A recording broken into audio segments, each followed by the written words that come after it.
Yes, welcome, dear students of 11th Accountancy. Yesterday, we have learned about the rules of debit and credit, but we discussed the term debit and credit. We discussed the meaning of debit and credit. Today, we will discuss the rules of debit and credit according to traditional approach and modern approach.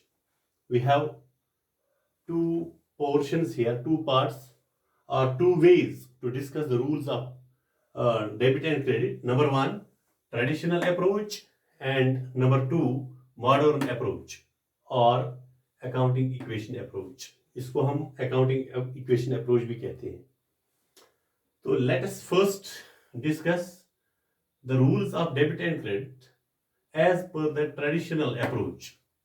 There are three rules according to three types of accounts, that is personal account, real account and nominal account. Yesterday we have discussed these three: personal account, real account and nominal account.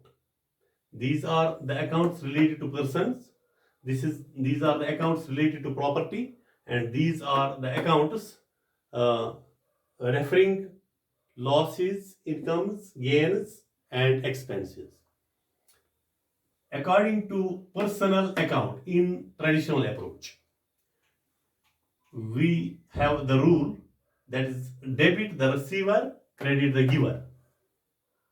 According to real account, the rule is debit what comes in, credit what goes out. According to nominal account, the rule is debit all losses and expenses, credit all incomes and gains. I repeat, this is traditional approach and this is modern approach. Let us discuss the rules of debit and credit according to traditional approach. In traditional approach, we have three accounts. Yesterday, in previous lecture, I have explained these three: personal account, real account, nominal account. In nominal account, the rule is debit the receiver, credit the giver. According to personal account, yes, debit the receiver, credit the giver. Debit the receiver, credit the giver. जो receive करते हैं हम या receiver है, तो उसको वो debit में आता है और क्रेडिट में गिवर आता है, यानी पे हु पेज द अमाउंट. यहां पर मैं अकाउंट बनाऊंगा. पहले अकाउंट का फॉर्मेट है ये. डिवाइड करेंगे इसको सेंटर में, यहां पर अमाउंट, यहां पर amount. These are the particulars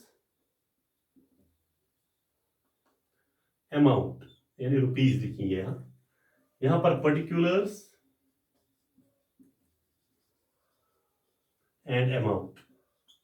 देखिए, कल मैंने आपको बताया है कि लेफ्ट हैंड साइड जो है इसका वो है डेबिट और राइट हैंड साइड है क्रेडिट. डेबिट को हम डिनोट करते हैं DR और क्रेडिट को CR. Left hand side of the account is known as debit side and right hand side of the account of any account is known as credit account. ये हमने कल discuss किया है. Suppose यहां पर एक अकाउंट हमने बनाया, ये पर्टिकुलर्स है, ये अमाउंट है, डेबिट साइड का, और क्रेडिट साइड का पर्टिकुलर्स और अमाउंट. तो इस वक्त debit the receiver, credit the giver. Personal account में क्या है, डेबिट में हम रिसीव करते हैं, इनकम आती है हमें, और यहां पर पेमेंट करते हैं हम. These are the receipts and payments. इस साइड में हम जो भी रिसीव करते हैं वो हम यहां पर एंटर करेंगे, और जो देते हैं, पे करते हैं, वो यहां पर एंटर करेंगे क्रेडिट साइड में. ये डेबिट साइड है, ये क्रेडिट साइड है, और जो एंट्री डेबिट साइड में होगी receiver, these are the receipts. जो क्रेडिट साइड में होगी, these are the giver payments, receipts and payments. शाबाश. तो पर्सनल अकाउंट में क्या है, debit the receiver, credit the giver. Yes, debit the receiver, credit the giver. You can memorize it by reading so many times. Real account में क्या है? Debit what comes in, credit what goes out.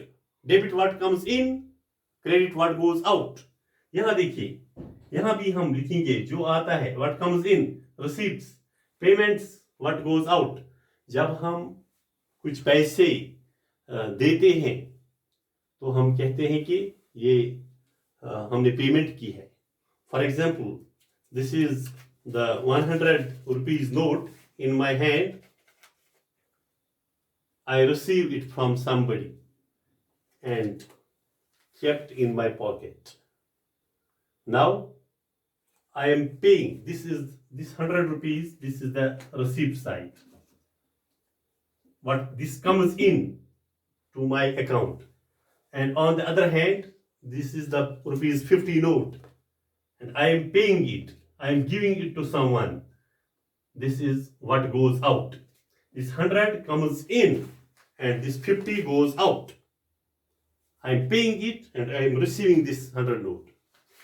This is the example for it. And number third, according to nominal account, debit all losses and expenses. Debit side में हम क्या लिखेंगे? Losses और expenses. Losses and expenses. And यहाँ credit side में क्या लिखेंगे? Incomes and gains. तो ये हो गया according to traditional approach. These are the rules, 3 rules according to traditional approach in personal, real and nominal accounts. These we have discussed in previous lecture, and today I have repeated it again, that personal account related to the persons, real accounts related to the property, and nominal accounts related to losses, gains, expenses and incomes. Now according to modern approach, और इसको हम accounting equation approach भी कहते हैं. Accounting equation approach. चलिए इसको discuss करते हैं. तो इसके 5 रूल्स हैं हमारे पास. लेकिन 5 रूल्स किन किन चीजों में हैं? Assets, liabilities, capital, revenue and expenses. और जो एसेट्स हैं और एक्सपेंसेस, इनमें सेम है और इन 3 में सेम है. बताता हूं कैसे. Debit the increases and credit the decreases in assets. देखिए, आप कहेंगे हम रट्टा लगा के याद करेंगे. नहीं, हम समझने की कोशिश करेंगे. Debit the increases and credit the decreases in assets. जब एसेट्स इंक्रीज होंगे तो डेबिट साइड में लिखना है. शाबाश, हमारे पास अकाउंट जो यहां पर है ये डेबिट साइड है और ये क्रेडिट साइड है. Increase in assets. सपोज हमारे पास कैश है 10,000 और इस वक्त हमारे पास कैश और आता है प्लस 1,000. ये 11,000 बन गया. यानी इंक्रीज इन एसेट. कैश एक एसेट है, स्टॉक एसेट है, मशीनरी एसेट है, बिल्डिंग एसेट है. तो ये एसेट में 1,000 इंक्रीज हो गया, ये 11,000 बन गया. तो हमने ये एंट्री कहां की? डेबिट साइड में. And decreases in assets. अगर डिक्रीज हो जाएगी, अगर यहां पर 10,000 है लेकिन यहां पर माइनस होता है 1,000, -1,000, तो डिक्रीज के वक्त हम एसेट कहां दिखाए? एसेट में जब डिक्रीज दिखाना हो तो क्रेडिट साइड में दिखाना है. जब इंक्रीज दिखानी हो एसेट में तो डेबिट साइड में दिखाना है. तो let us know that increase in assets is debit and decrease in assets is credit. Yes, debit the increase in assets and credit the decrease in assets. Okay, now number 2, rule number 2 here according to modern approach or accounting equation approach. Debit the decreases and credit the increases in liabilities. अब क्या है? यहां हमने assets में decrease लिखा था इस side में, लेकिन अगर liability है, देखिए अभी तक हमारे पास ये एसेट था, लेकिन लायबिलिटी जब होगा तो यही 10,000 हमारे पास लाइबिलिटी थी। और डेबिट द डिक्रीज, हमने 1,000 पे किया तो हमारे पास सिर्फ 9,000 रह गई। ये हम डेबिट साइड में दिखाएंगे कि ₹1,000 डेबिटेड। ये लाइबिलिटी हमने खत्म की, एंड की 1,000 की, तो हमने इसको डेबिट साइड पे दिखाया।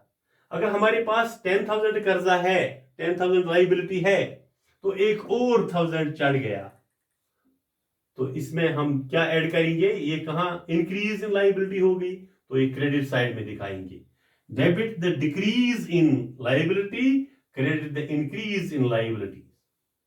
Debit the decreases and credit the increase in liabilities.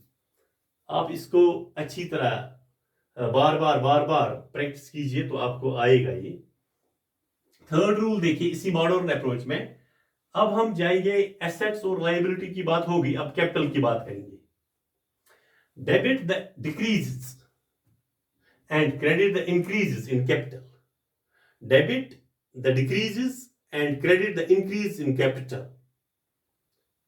Capital जब हो, इस वक्त कैश था, ये एसेट है, तो अब कैपिटल में दोनों आते हैं। लाइबिलिटी, ये कैपिटल में एसेट कैश भी आता है और एसेट्स भी आते हैं। तो यहां क्या है rule? Debit the decrease and credit the increase in capital. Capital जब हमें दिखाना हो, कैपिटल में जब डिक्रीज हो, कहां दिखाएंगे? डेबिट साइड में। हाँ, सपोज हमारे पास कैपिटल है, हम यहां कैपिटल लिखेंगे, कैपिटल, और यहां भी कैपिटल है। जिस वक्त ये कैपिटल इंक्रीज हो जाए, डिक्रीज हो जाए, जब ये कैपिटल डिक्रीज हो जाए, सपोज कैपिटल हमारे पास 2 लाख है, 2 लाख, तो 50,000 इसको माइनस होते हैं, ये रह जाता है 1,50,000, यानी डिक्रीज हो गई कैपिटल में, ये डेबिट है। Debit the decrease in capital and credit the increase in capital. तो क्रेडिट के कैपिटल कहां पर लिखेंगे? इंक्रीज के वक्त क्रेडिट साइड में। सपोज 3 लाख है हमारा कैपिटल, और 1 लाख प्लस हो गया, 1 लाख प्लस 1 लाख, ये बन गया 4 लाख, 4 लाख बन गया ये। तो हम क्या करेंगे? हम कहेंगे कि हमारा ये 1 lakh is credited to capital, here 50,000 is debited to capital, यानी माइनस कर दिया, तो यहां पर 1 लाख इज क्रेडिटेड। हमें देखना है ये कहां पर ऐड होता है, कहां पर माइनस होता है। तो प्लस माइनस, किसी जगह इसको प्लस कहते हैं, किसी जगह माइनस। यानी डेबिट और क्रेडिट की मैंने कल बोला है आपको प्रीवियस लेक्चर में कि इसकी कोई मीनिंग नहीं है। लेफ्ट हैंड साइड में डेबिट आता है, राइट हैंड साइड में क्रेडिट आता है, लेकिन debit is sometimes plus and credit minus, and sometimes debit is minus, credit is plus. तो यहां देखिए रूल 4, चौथा rule, debit the decreases and credit the increases in revenue. Revenue में क्या है? जब हम रेवेन्यू की बात करेंगे, हाँ यहां पर मैं रेवेन्यू दिखाऊंगा, ये देखिए रेवेन्यू, यहां भी रेवेन्यू। ये बार एक ही बार क्यों लिखता हूं मैं? क्योंकि जब हम रेवेन्यू में क्या करेंगे? डिक्रीज। अगर रेवेन्यू 50,000 आ गया, हमें इनकम आ गई 50,000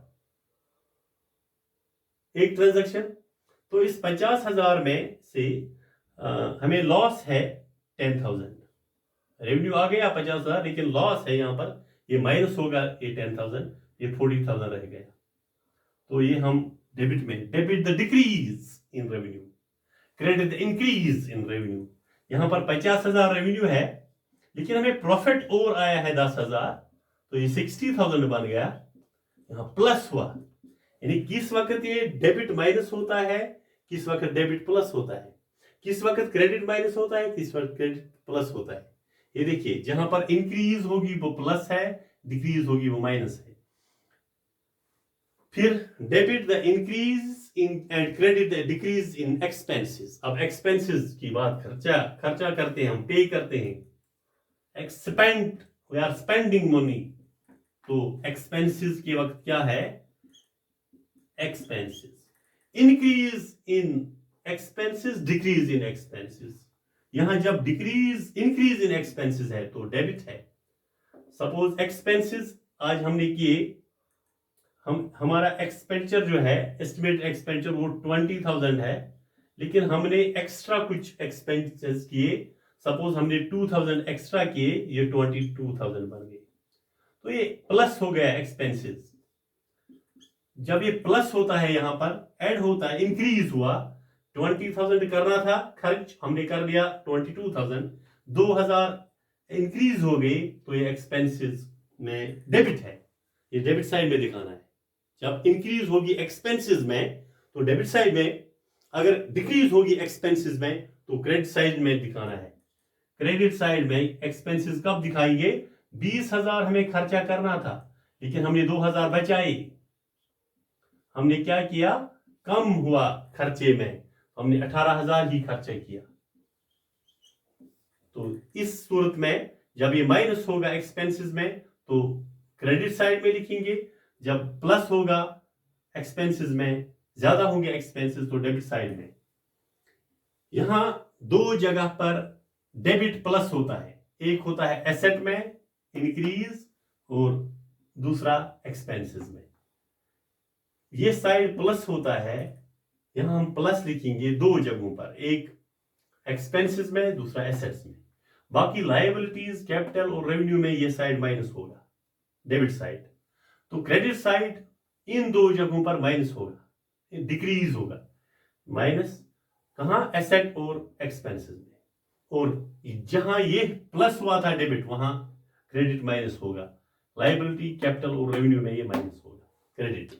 ये आज के रूल्स हमने समझ लिए। तो अगर जरूरत पड़ी मैं रिपीट भी करूंगा अगले लेक्चर में। तो tomorrow we will start the numerical questions according to this chapter. This is chapter 5 rather, rules of debit and credit. Rules of debit and credit के हम कल से स्टार्ट करेंगे न्यूमेरिकल क्वेश्चंस। और ये जो रूल्स आप पढ़ रहे हैं इस वक्त, ये आपको जरूरी समझने हैं, क्योंकि ये है बेस इन न्यूमेरिकल क्वेश्चंस की। जितने भी न्यूमेरिकल क्वेश्चंस हैं इस चैप्टर में, तो जो हमने इससे पहले कल पढ़े हैं, पर्सनल, रियल और नॉमिनल अकाउंट्स, वो भी और ट्रेडिशनल अप्रोच, मॉडर्न अप्रोच के मुताबिक जो ये रूल्स 5+3 8 रूल्स हैं, इन 8 रूल्स ये बेसिक रूल्स हैं। This is the base of these numerical questions of this chapter. I think here I must conclude now. This is enough for today. Wish you best of luck. Have a nice day. Thanks.